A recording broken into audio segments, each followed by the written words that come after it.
Class 4। सुप्रभात बच्चों। आज हम पढ़ेंगे विश्वास जीवन की धरोहर है। आइए शुरू करते हैं। उदयपुर में राम सिंह नाम का एक राजा राज करता था। राजा बड़ा ही प्रजापालक और न्यायप्रिय था। एक बार राम सिंह की तबीयत बहुत ज़्यादा खराब हो गई। उसका एक सेनापति था जिसका नाम विजय राज था। राजा ने उसे अपने पास बुलाया और कहा, विजयराज, अब मेरे जीवन का खेल समाप्ति पर है। पता नहीं कब मेरे प्राण उड़ जाएं। राजकुमार दीवांश की अभी आयु ही क्या है। मेरे बाद तुम ही उसके संरक्षक हो। राजकुमार दीवांश को राजनीति की शिक्षा दीक्षा देना और जब वह इस योग्य हो जाए तो उसे सिंहासन सौंप देना। कुछ ही दिनों के बाद राजा राम सिंह का निधन हो गया। राजकुमार दीवांश तो उस समय केवल 10 वर्ष का था।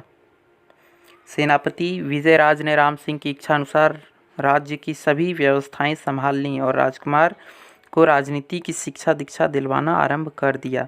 धीरे धीरे समय गुजरता गया। विजयराज अपने कर्तव्य पर अडिग रहा, लेकिन यह स्थिति ज़्यादा दिन तक न चल सकी। सत्ता और पद का लोभ विजयराज की निष्ठा, कर्तव्य एवं राजभक्ति पर हावी होने लगी। अब उसे भी लोभ होने लगा उस राज्य से। मन में पाप का उदय हुआ तो विजयराज में अनेक बुराइयां घर कर गईं। विजयराज ने राजकुमार दीवांश पर तरह तरह के आरोप लगाने आरंभ कर दिए।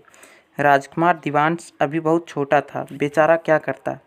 अंततः एक दिन उसे राज्य की सीमा छोड़कर बाहर चले जाने का राजकीय आदेश मिल गया। उसे राज्य से निकाल दिया गया। राजकुमार दीवांश की आंखों से आंसू बहने लगे। उसे अपने पिता की याद आने लगी, परंतु अब क्या हो सकता था। विजयराज की निरंकुशता के आगे राज्य की जनता की भी एक न चली। आखिरकार राजकुमार दीवांश को उदयपुर छोड़कर जाना ही पड़ा। राजकुमार दीवांश दूर जंगलों में एक साधु की शरण में जा पहुंचा। वह उसी साधु के साथ कुटिया में रहने लगा, शिक्षा दीक्षा ग्रहण करने लगा। राजकुमार दीवांश को राज्य से बाहर निकालकर विजयराज के मन को शांति नहीं मिली।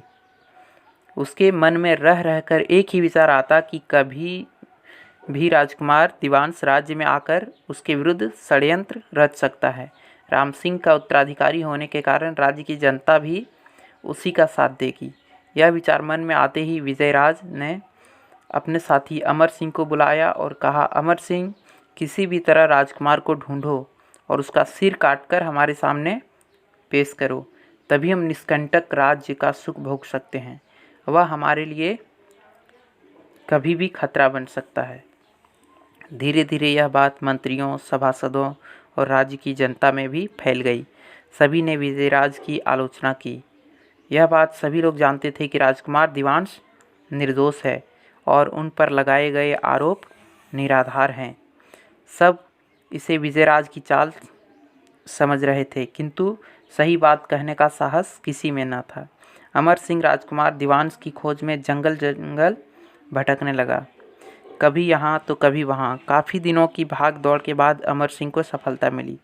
राजकुमार दीवांश को उसने अंतपुर के जंगलों में खोज निकाला। राजकुमार दीवांश के चेहरे की सरलता को देखकर अमर सिंह असमंजस में पड़ गया। उसने जैसे तैसे विजयराज का आदेश दीवांश को सुनाया। तो विलंब क्यों कर रहे हो अमर सिंह? अपने स्वामी के आदेश का पालन करो, मैं तुम्हारे सामने खड़ा हूँ। राजकुमार दीवांश ने सहज भाव से उत्तर दिया। राजकुमार का उत्तर सुनते ही अमर सिंह के हाथों से तलवार छूटकर गिर पड़ी। मन दुखी हो गया। वह राजकुमार से लिपट गया और बोला, मैं बुरा नहीं हूँ राजकुमार, पर क्या करूँ, विजयराज का आदेश ही ऐसा है। इतने में ही वह साधु भी वहाँ आ गया। सारी बात समझने में उसे तनिक देर भी न लगी। राजकुमार उसकी शरण में था, अतः उसका हितैषी तो था ही।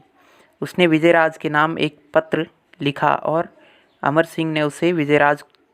सिंह से उसे विजयराज को देने के लिए कहा। अमर सिंह पत्र लेकर चला गया। दरबार में पहुंचते ही विजयराज ने प्रश्न किया, जो कार्य तुम्हें सौंपा गया था, क्या तुमने उसे पूरा किया?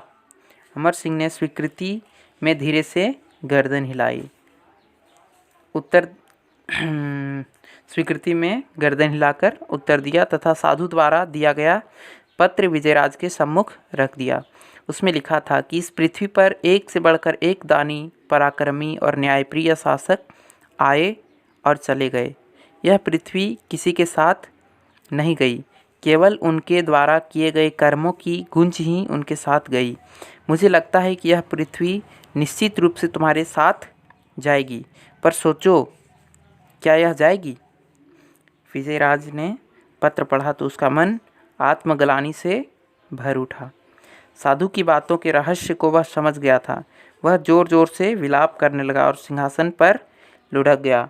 होश में आने पर अमर सिंह से बोला, यह मैंने क्या किया अमर सिंह? मैं अब राम सिंह की आत्मा को क्या जवाब दूंगा?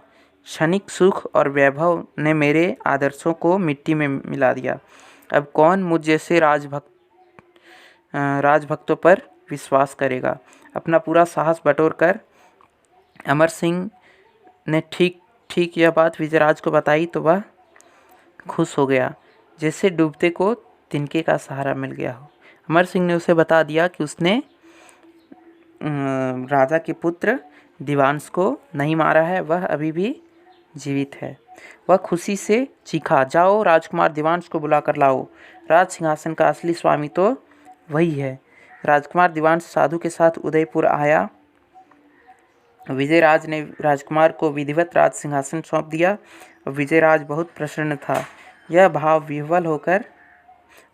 विह्वल होकर साधु से बोला, मैंने आपका शिष्य ले लिया, आपको एक शिष्य और मिल जाएगा।